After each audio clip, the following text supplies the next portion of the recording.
Cool, donc j'invite Patrick Jean, Marie-Christine Maéas, Pascal Bouisset et Isabella Lenarduzzi. Je vais me permettre de vous présenter rapidement pour qu'on puisse commencer à débattre ensemble. Alors Patrick, tu es belge, réalisateur, tu vis en France, tu as fait beaucoup de documentaires, de films documentaires, dont un qui avait fait sensation sur cette question de la place des hommes dans le travail, dans les organisations et dans l'égalité. Ça a d'ailleurs donné un livre en 2015 chez Belin. Donc bienvenue, on a l'habitude d'échanger sur ces sujets, c'est un vrai plaisir de te retrouver ici à Jump pour parler de tout ça. Marie-Christine Maéas, alors Marie-Christine c'est une grande figure aussi des questions de l'égalité, de la mixité. Tu es franco-canadienne, ingénieure, tu es passée par la Harvard Business School. Aujourd'hui tu es Head of Business Development chez Silver Ray Technology. Donc tu as une grande connaissance de ces secteurs du voyage et du transport. Et depuis maintenant une quinzaine d'années, tu t'intéresses à ces questions d'égalité-mixité. Tu conduis un think tank sur ce sujet, puis tu es autrice de plusieurs publications sur ce thème. Pascal Bouisset, directeur général des ventes sur le segment PME-PMI, au sein de la société Dell. Ce qui va nous intéresser avec vous, c'est un témoignage que j'ai trouvé vraiment avec Christine tout à fait passionnant sur qu'est-ce qui vous a amené dans une société, enfin qu'est-ce qui a amené Dell à aller sur ce sujet, puis qu'est-ce qui vous a emmené dans ce sujet. Et on ne présente plus la fondatrice et la directrice de Jump, Isabella Lenarduzzi. Bien, bah écoutez, peut-être une toute première question à toi, Patrick. Finalement, qu'est-ce qui pourrait faire que les hommes ne trouvent un quelconque intérêt à y aller là, vu ce que je viens de raconter, tu as le droit de critiquer tout ce que j'ai dit, bien sûr. Ah non, pas du tout. C'est bien qu'on est sur la même longueur d'onde sur toutes ces questions-là. Qu'est-ce qui pourrait emmener les hommes à aller là-dedans? C'est une question qui est très très très compliquée parce que la première question qui se pose, c'est le veulent-ils? De toute évidence, non, bien sûr qu'ils ne veulent pas. Est-ce que dans les rapports de domination, on a l'habitude de voir les dominants se lever un jour et se dire ah, mais ça fait 200 000 ans que ça dure, mais bien entendu, mais allez-y, prenez la place, excusez-nous, on s'est trompé, allez-y. Non, bien sûr que non. À court terme, une observation matérialiste, on va dire, de la situation, c'est-à-dire évidemment la question professionnelle, mais aussi les inégalités au sein de la famille, les violences sexuelles, toutes les formes d'oppression, et j'aime bien ce mot, et de violence qui sont faites aux femmes dans tous les domaines de la vie, et que ce soit sur le plan symbolique ou matériel, font que nous les hommes, nous avons une position de rente, une position de privilège, et quand on a des privilèges, on ne les lâche pas, on les défend. Alors soit on les défend ouvertement et on a le courage d'une certaine manière de ses opinions, ce ne sont pas les miennes, ce sont celles que je combats, mais au moins on a le courage de le faire, soit on le fait de manière insidieuse, en faisant croire d'ailleurs parfois qu'on milite pour l'égalité, notamment dans l'entreprise, hein, tu vois qui je veux dire, on crée des groupes d'hommes, etc., on fait croire que, en réalité quand on regarde la littérature de ces groupes-là, ils ne parlent que des bienfaits pour les hommes, jamais des femmes. Les droits des femmes, ça ne les intéresse absolument pas. D'ailleurs, certains d'entre eux, comme on a vu dans le film avant, n'ont pas peur de prendre des positions contre l'avortement ou contre l'homoparentalité, que personne ne voit. C'est pas grave. Mais donc ça, c'est une manière sournoise, parfois consciente, parfois inconsciente, avec des stratégies bien huilées, très anciennes, de défense de privilèges, qui consiste à dire, je veux bien lâcher certains privilèges, mais il faut que j'en gagne d'autres en échange. Alors le problème, c'est que, je voyais tout à l'heure le carton Jump, Empowering Women. Alors c'est formidable, c'est ça. C'est-à-dire comment, dans une société, augmenter ce pouvoir qui a tant fait défaut aux femmes, mais pour augmenter le pouvoir des femmes, il faut diminuer celui des hommes. Le disempowering, il n'y a pas à y revenir. Tout à l'heure, Madame Belkacem disait que quand elle était arrivée au ministère, il y avait 30 postes de recteurs. Il y en a 30, il n'y en a pas 31, il n'y en a pas 40. Ça veut dire que pour arriver à 15, ce qui devrait naturellement, spontanément se faire, ce qui ne se fait pas, qu'il faut forcer, eh bien c'est pas compliqué. Il y a des postes tenus par des hommes qui vont devoir être lâchés et ne pas être obtenus par d'autres hommes qui auraient bien voulu les obtenir. Et donc, on est dans, on peut prendre, je prends cet exemple-là, on peut prendre tous les exemples. La vaisselle, quand une femme ou quand un homme va faire la vaisselle, c'est parce qu'il y a une femme qui n'a pas fait la vaisselle en question. Le pouvoir doit se partager. Le pouvoir économique, le pouvoir symbolique, tous les pouvoirs. Et y compris le pouvoir, d'ailleurs, de décider de sa sexualité, pour en revenir à la question des violences sexuelles. Et donc, évidemment, il n'y a pas à y revenir. Il faut que nous, les hommes, si on veut travailler là-dessus, mais alors pour le coup avec sincérité, il faut qu'on cesse de se dire on va voir comment on va gagner des privilèges, on va voir comment, oui, parce qu'en réalité, on est des gentils papas, on veut s'occuper de nos enfants. Mon œil, toutes les études montrent que c'est pas vrai. Ce n'est pas vrai. Il y a une évolution, oui, certes. On en reparle dans 3 siècles. En réalité, ce que les papas veulent, c'est oui, un mercredi c'est papa, c'est sûr, le mercredi on va au musée, on va au foot, etc.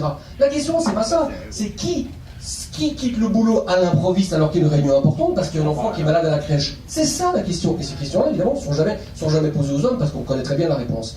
Donc, quand on regarde la question par cet angle-là, en étant un peu honnête, c'est pas très engageant. En revanche, quand même, quand on regarde la société, on voit bien qu'il y a une évolution. On voit bien qu'il y a des pratiques qui changent, il y a beaucoup de discours qui évoluent, mais bon, ça passe aussi par là, et un certain nombre de pratiques qui très lentement évoluent. Alors, moi, mon hypothèse, c'est que cette transformation de la société pour aller vers l'égalité, qui est très récente, alors que la domination masculine dure depuis au moins 200 000 ans, à ce qu'on sait de manière prouvée par l'ADN des squelettes qu'on trouve dans les grottes, et qu'on peut démontrer que les clans échangeaient les femmes, n'échangeaient pas les hommes ni les petits garçons, mais ils échangeaient les femmes et les petites filles, donc ils considéraient que c'était une propriété qui était la leur, 200 000 ans, et voilà un siècle que tout à coup il y a un bouleversement anthropologique majeur. Alors, mon hypothèse, c'est que c'est le résultat, c'est une émergence, c'est-à-dire c'est le résultat de transformations qui n'ont rien à voir avec ça, qui sont très diverses, ce serait impossible d'en faire une liste exhaustive, mais c'est les transformations de la santé, du nombre d'enfants par femme, des modes de production, des modes de travail, de plein de choses dans la société, qui font qu'à un certain moment, l'équilibre chimique est prêt pour qu'il y ait un catalyseur. Et le mouvement des femmes, évidemment, a été un catalyseur important pour faire que tout à coup, non seulement sur la question des relations entre les hommes et les femmes, mais pas seulement. Aussi la question coloniale, c'est-à-dire le rapport entre les blancs et les noirs. Jusqu'à il n'y a pas si longtemps, on estimait que les noirs n'étaient pas tout à fait des êtres humains. Le rapport entre les homosexuels et les hétérosexuels, il n'y a pas si longtemps, on estimait que l'homosexualité est une maladie. Il y a encore des gens qui pensent en France, etc. C'est-à-dire une société qui est prête à un certain moment pour penser l'individu sur un terrain d'égalité, quitte à un certain moment à avoir le vertige de se dire si nous sommes égaux, égales, qu'est-ce que ça veut dire? Ça veut dire qu'il faut tout transformer. On est au milieu du gué. Mais je pense que si on veut avancer, il faut être lucide et honnête et poser les questions comme elles doivent être posées et pas se faire croire, parce que sinon, dans 5 siècles, si on y va, parce que la régression est toujours possible. On va essayer, de plus rebondir, de faire des petites courtes pour faire ça peut apparaître, faire plus talk show. Non, ne t'inquiète pas, je gère. Marie-Christine, il y a aussi tout ce volet qui tente à pointer que tout ce que j'ai décrit, effectivement, fabrique une certaine forme de domination évidente et qui a des avantages pour les hommes, mais qui a aussi des coûts induits à tout ça. Est-ce que tu peux nous parler un petit peu de ces coûts, de ce que ça peut aussi représenter de néfaste ou de négatif pour ces hommes, que de jouer à tous ces jeux du syndrome d'Atlas et ce qui s'en suit? Oui, alors effectivement, tu as décrit le syndrome d'Atlas qui consiste à expliquer que dès tout jeunes, les jeunes garçons, contrairement aux filles, alors Atlas c'était ce dieu grec qui a été condamné par Zeus à porter le monde sur ses épaules pour le restant de ses jours. Et comment ça se traduit quand on s'intéresse à la question des hommes, c'est cette injonction inconsciente qui est donnée aux petits garçons, puis lorsqu'ils grandissent, ça continue, de réussir et de porter le poids financier d'un foyer sur les épaules. Alors nous, les femmes, nous avons bien d'autres problèmes, plafonds, murs de verre, etc. Mais en tout cas, on est moins victime du syndrome d'Atlas, de ce type d'éducation. Et donc, cette injonction de réussite qui est donnée aux garçons se traduit par une volonté de réussir très vite et de manière très verticale et si possible, la plus rapide possible. Et bien évidemment, ça a des conséquences que l'on connaît, c'est-à-dire que les hommes, en moyenne, sont plus sujets au burn-out, à l'alcoolisme, à la violence faite à soi-même et à la violence aux autres. Voilà, donc le prix payé effectivement par les hommes à cause de cette différence d'éducation entre les garçons et les filles est très élevé. Je rappelais que tout à l'heure, désolé pour ceux qui l'ont déjà entendu, les derniers chiffres du taux de mortalité prématurée en France est exactement le double pour les hommes que pour les femmes. Et quand les épidémiologistes font la liste effectivement de ce qui cause cette mortalité prématurée, on va trouver en fait toute cette logique de la mise en danger de soi, de la prise de risque, et puis aussi finalement ces atteintes à son propre corps que vont être les addictions, la drogue, l'alcoolisme, les pratiques sexuelles à risque. Et la liste est absolument hallucinante, hein, c'est encore une fois pratiquement 100% des personnes qui décèdent d'un accident de la route en France avec alcoolisme reconnu sont des hommes. Donc on voit bien qu'effectivement, il y a tout ce rapport à la violence que j'ai un petit peu ouvert, qui peut nous amener à réfléchir aussi à des coûts induits, malgré un avantage effectivement très important. Alors du coup, Isabella, grâce à une des études que vous avez menées à Jump, on pourrait se demander, mais finalement,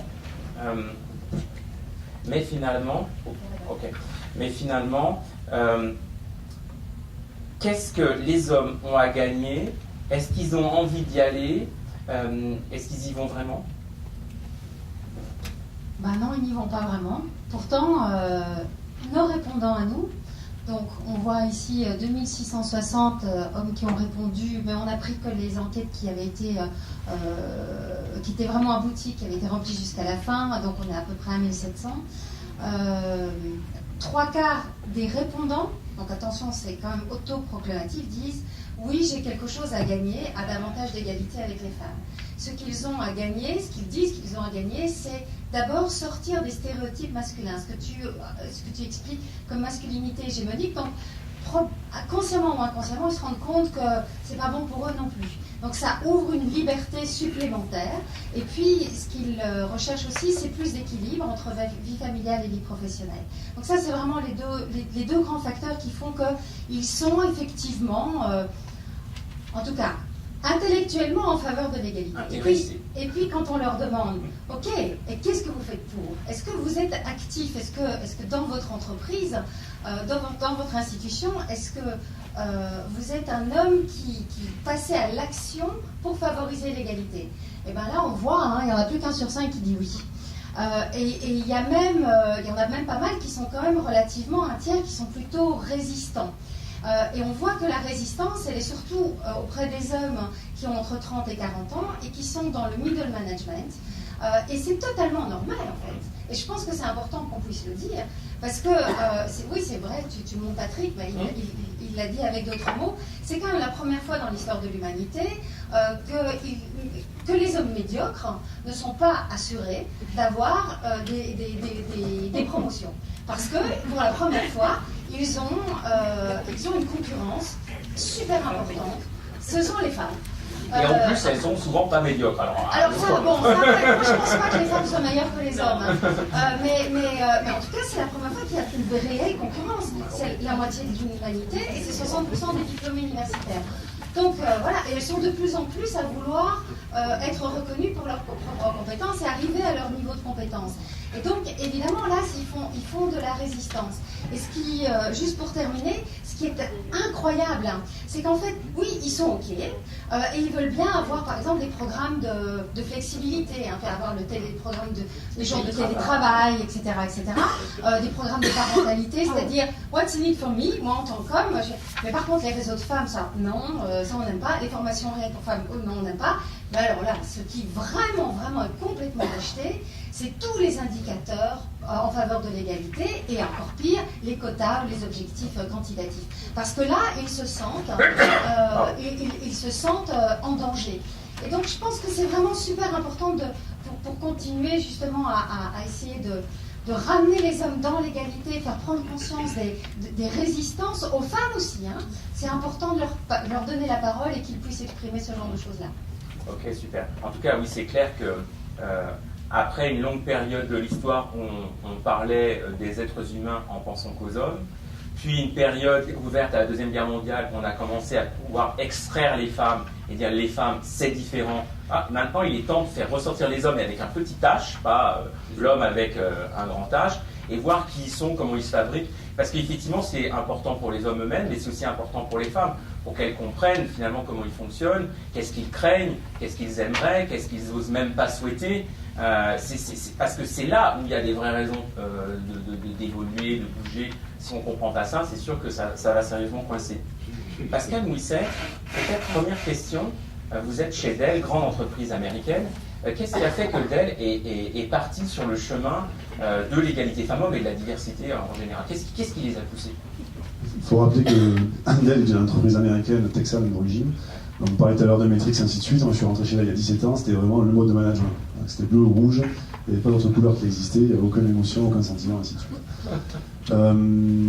Qu'est-ce qui a poussé Dell à aller dans cette voie-là? Un, c'est le fait que l'entreprise se mondialise, d'accord, donc qui s'est ouvert au monde, et assez tardivement finalement, c'est-à-dire il y a peut-être une dizaine d'années, où il y a eu une influence probablement des cabinets de consulting qui sont autour de la direction générale, à vouloir adapter les employés de Dell à la société. D'accord ? Le but, c'est que les collaborateurs internes à la société soient le reflet de la société, et y compris qu'on soit le reflet de nos clients, puisque l'idée derrière, c'est pas uniquement, j'allais dire, philosophique, c'est aussi de faire du business. C'est une boîte très orientée sur les ventes, et ça a été la première motivation initiale. Ok.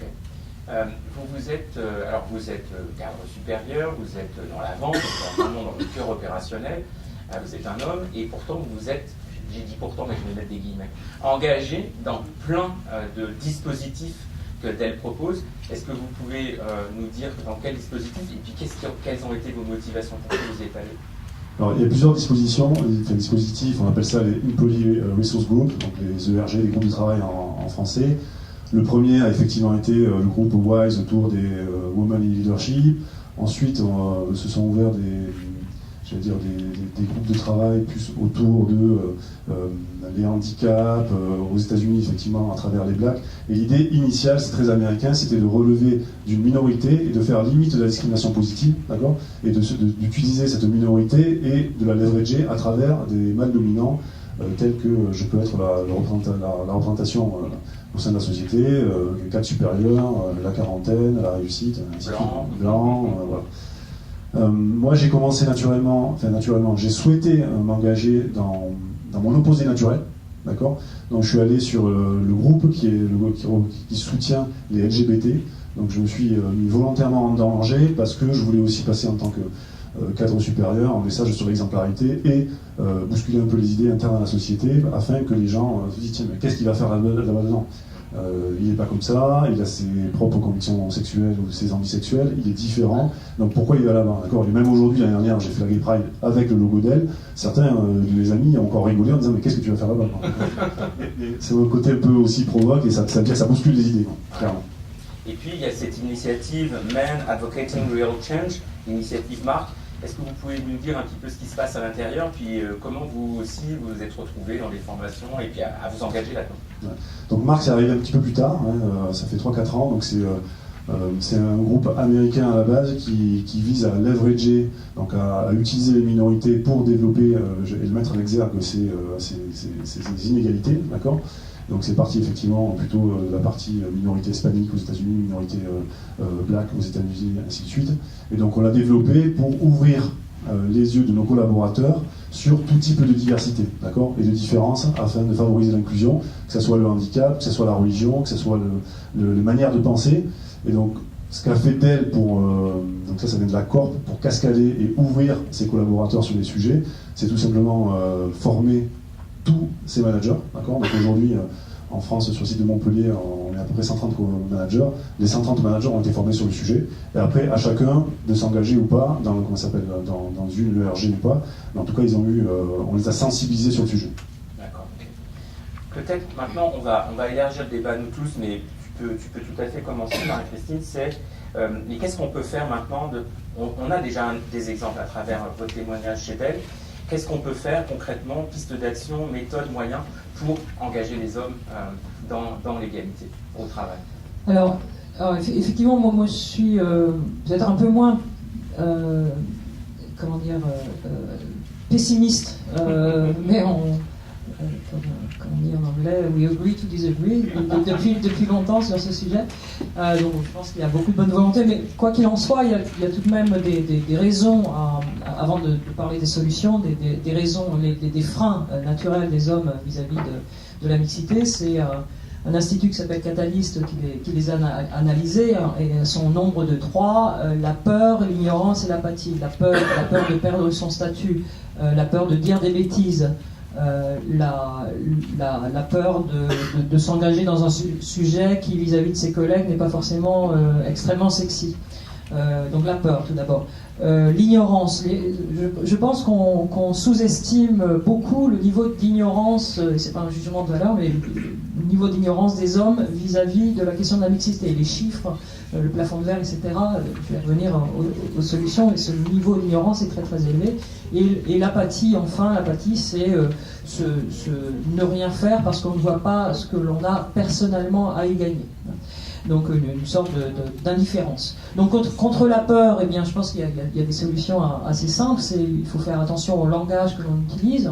Nous les femmes, mais les entreprises, les RH, etc. Donc il faut ne pas utiliser de préférence un langage culpabilisateur, agressif, etc. Vous le voyez. Il y a aussi les groupes de parole. Je sais que tout le monde n'est pas d'accord autour de cette table, mais il se trouve que voilà, dans certaines entreprises, ça se fait et ça fonctionne bien. C'est des hommes qui ont la possibilité de parler entre eux du sujet de la mixité pour acquérir le vocabulaire, les bases, pour finalement évoluer dans un milieu safe entre hommes avant ensuite d'aller en parler et d'engager éventuellement ses équipes.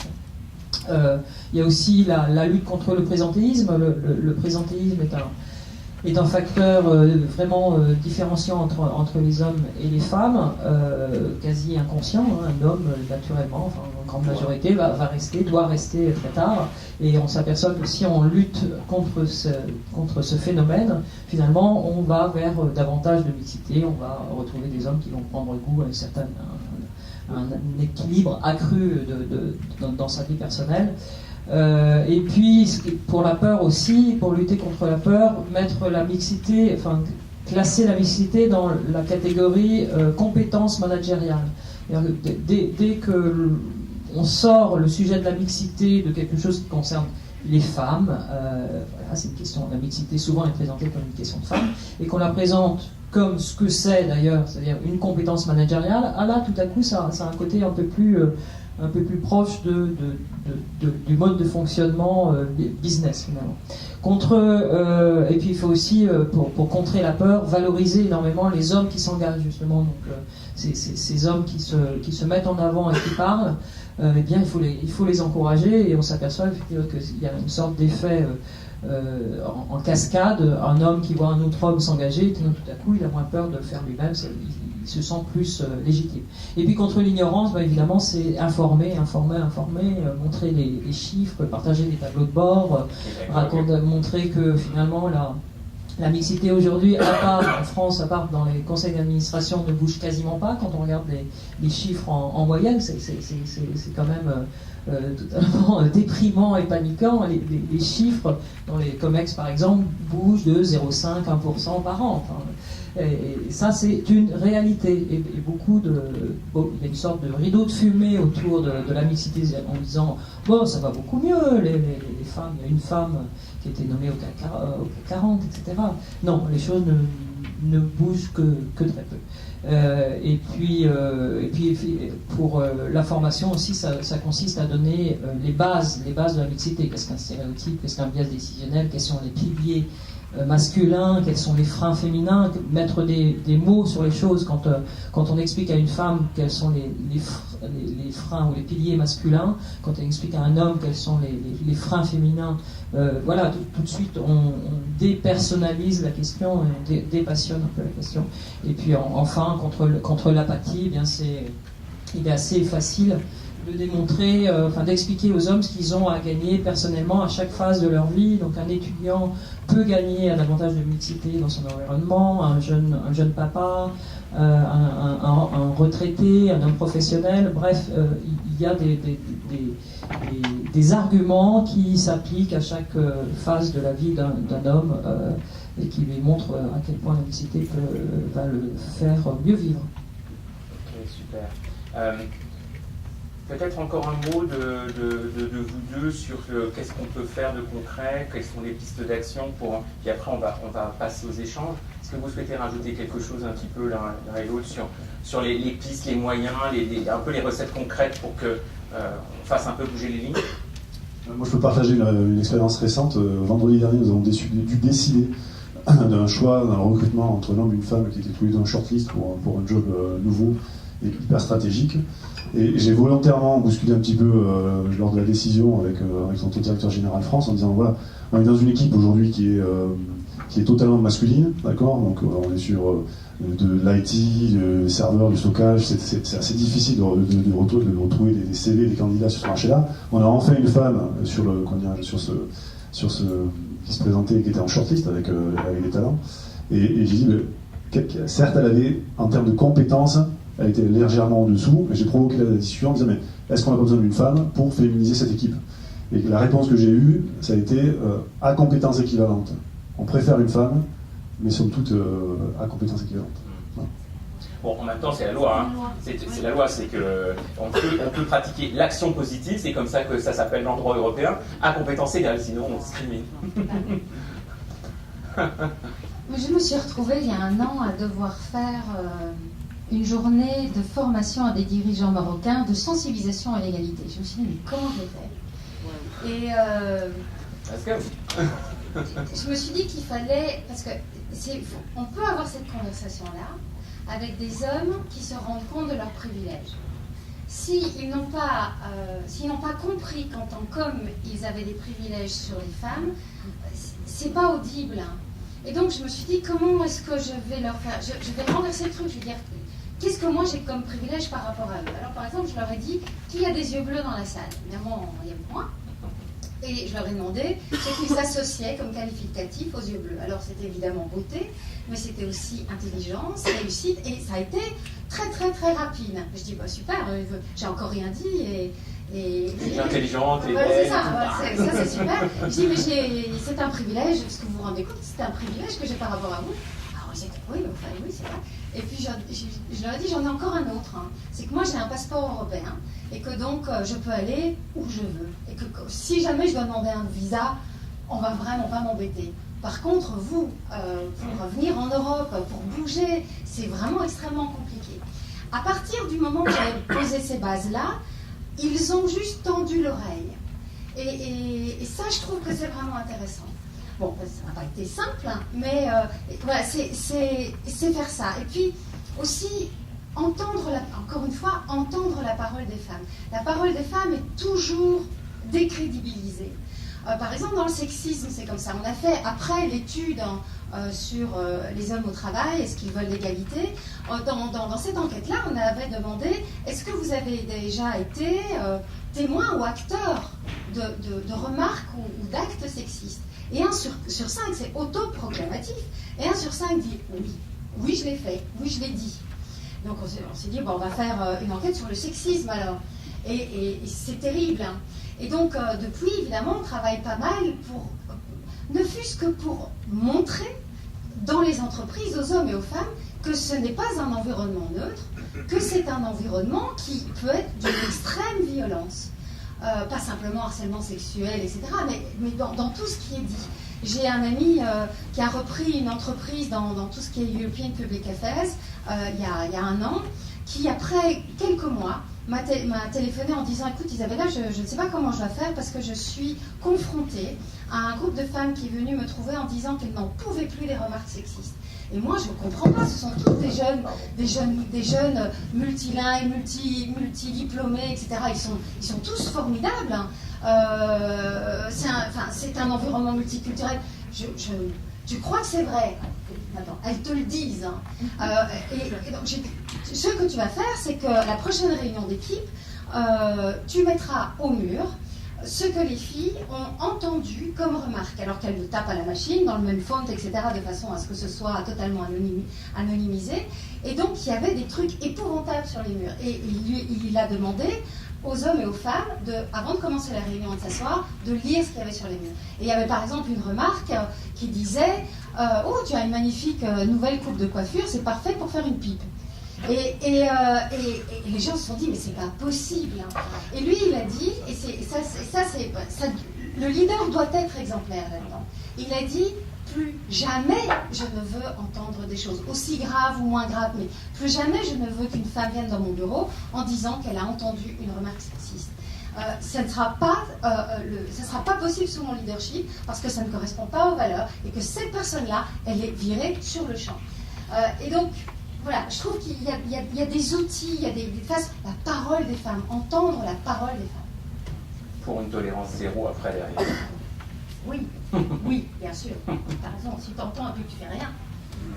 Bien écoutez, je vous propose que vous puissiez rebondir, réagir, témoigner, critiquer. Vous essayez de faire court pour qu'on ait un maximum d'échanges entre vous et nous, et puis entre vous tous et vous toutes. Alors je crois que... Voilà, super. Vous avez... il y a monsieur et puis il y a madame. Ah, mais vous n'avez pas de micro. Merci. Merci. Corinne Cuisinier, Grandes Écoles au féminin. Alors, moi j'aimerais un petit peu challenger d'elle. Je vous ai entendu dire, de femmes, il y en a une, elle est un petit peu moins, et donc